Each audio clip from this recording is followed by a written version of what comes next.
rekan-rekan, kita jumpa lagi di dalam acara khusus pada hari ini ya.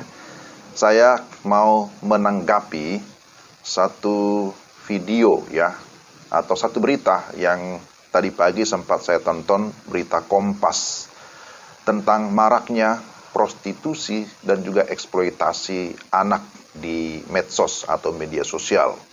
Nah, pertanyaannya adalah, ya, di mana ini peran orang tua gitu ya. Walaupun berita seperti ini bukan berita yang baru, bukan hal yang baru karena sudah terjadi berulang kali, tetapi pagi ini saya sangat sedih melihat angka-angka yang begitu tinggi. Ya, di awal tahun 2021 ada ratusan ya anak yang mengalami ya eksploitasi ataupun prostitusi di media sosial. Dan itu baru di Jakarta yang diberitakan. Bagaimana kalau di luar Jakarta? Nah, saya mau kita melihat dulu video singkat ini. Saya ke Pak Nahar lagi. Pak Nahar, ini kan saya punya data dari hasil survei dari KPAI. Ada 79% anak yang tidak diatur dalam menggunakan handphone ya. Artinya sebetulnya angka mereka untuk beresiko menjadi korban para predator seksual anak ini begitu besar. Apakah kemudian tingginya aktivitas penggunaan medsos ini juga seiring sejalan dengan tingginya literasi digital yang dilakukan?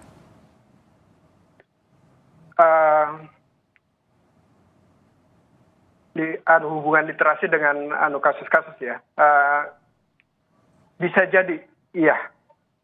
Oleh karena itu maka kita tentu di masa pandemik juga melakukan beberapa upaya dengan berbagai pihak ya, khususnya dalam upaya pencegahan, mulai dari tingkat keluarga.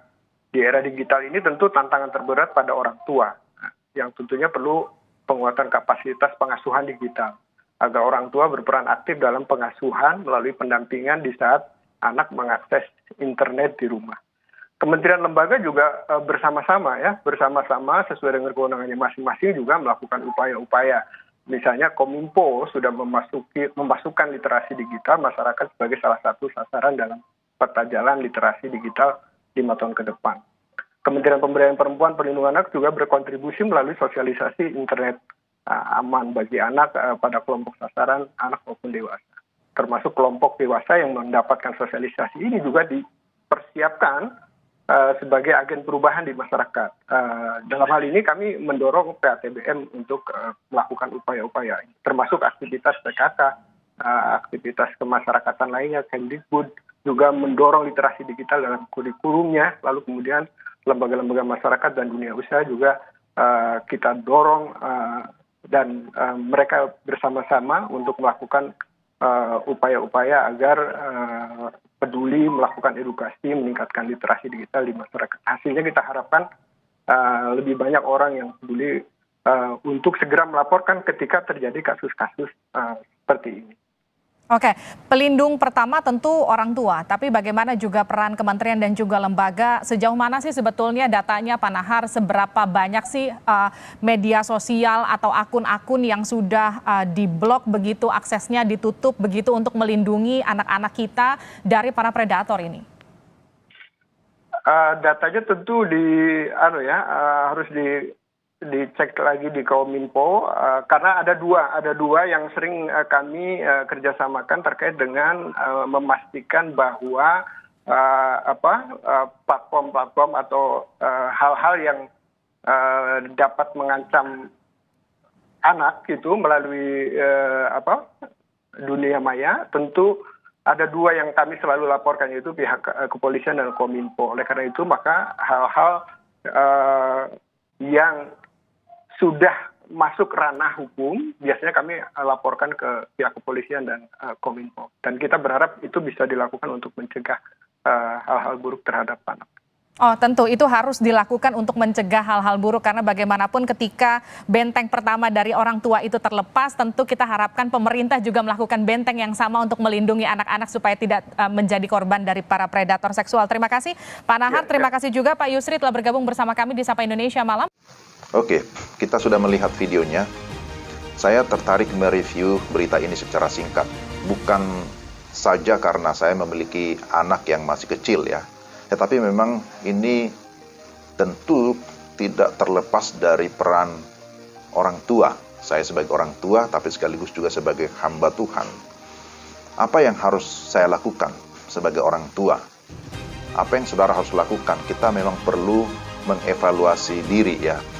Pertama-tama kalau saya melihat kasus seperti yang tadi kita sudah lihat, memang dibutuhkan peran orang tua untuk bisa memberikan pengawasan terhadap anak-anak dalam penggunaan media sosial, ya, penggunaan gadget atau handphone, tablet, ataupun tontonan televisi. Ya, kita perlu mengadakan yang namanya literasi digital. Artinya satu pengetahuan ataupun pendidikan bagaimana menggunakan media digital dengan benar. Jadi maraknya tontonan televisi banyak yang tidak mendidik. Ini merupakan tantangan bagi anak-anak tapi juga bagi orang tua. Ditambah lagi dengan kemudahan mengakses segala macam berita di dunia maya ya, melalui dunia digital sekarang ini, baik Facebook, Instagram, apalagi WhatsApp, YouTube yang begitu marak menampilkan berita bukan hanya yang positif tapi juga banyak yang negatif.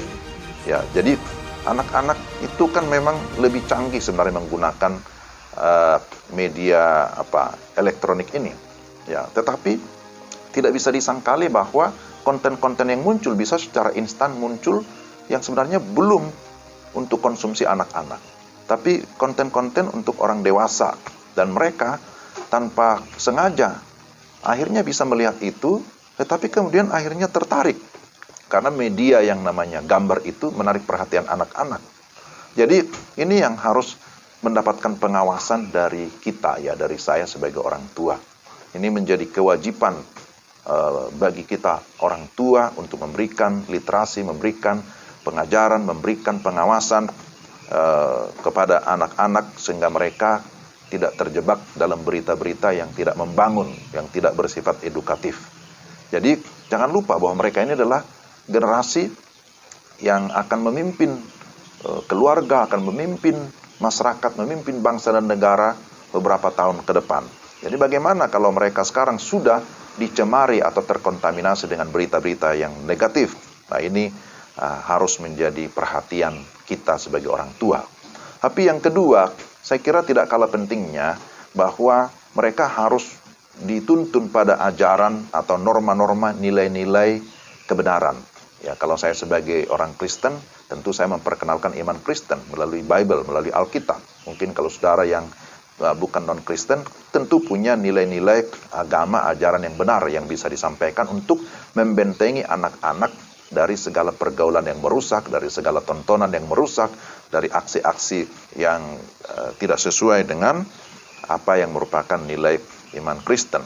Jadi memperkenalkan hal yang positif berkaitan dengan nilai-nilai ketuhanan, mengajar mereka berdoa, firman Tuhan, ibadah atau persekutuan itu menjadi hal yang sangat esensi yang harus ditanamkan sejak dini, sejak masih dalam kandungan, sejak masih bayi, anak-anak dan seterusnya. Sehingga itu menjadi lifestyle, menjadi gaya hidup, bukan lagi menjadi sesuatu ya pelarian kalau sudah ada masalah baru cari Tuhan, bukan begitu ya. Sehingga mereka menjadi generasi yang memiliki kesadaran akan dosa, tetapi juga akhirnya menjadi generasi yang takut akan Tuhan. Tapi yang ketiga, pentingnya membangun persahabatan di antara orang tua dan anak. Nah ini penting ya, komunikasi dua arah. Kalau kita menempatkan diri sebagai sahabat bagi anak, mereka akan berani terbuka, berani jujur tentang apa yang mereka lihat, tentang apa yang mereka sedang tonton, tentang apa yang mereka harapkan, tentang apa yang ada dalam hati mereka. Mereka mau bercerita, mencurahkan isi hatinya, dan sebagai orang tua tentu harus mau mendengarkan cerita, mendengarkan curhatnya mereka, dan mau mendengarkan apa yang mereka harapkan. Dan setelah itu baru kita sebagai orang tua memimpin mereka, mengarahkan mereka, mendampingi mereka untuk dapat melakukan hal-hal yang positif, hal-hal yang membangun, baik untuk dirinya, baik juga untuk lingkungannya, untuk temannya, dan dimanapun mereka berada, mereka merasa aman ya, merasa terlindungi, merasa mendapatkan kasih sayang dari orang tua.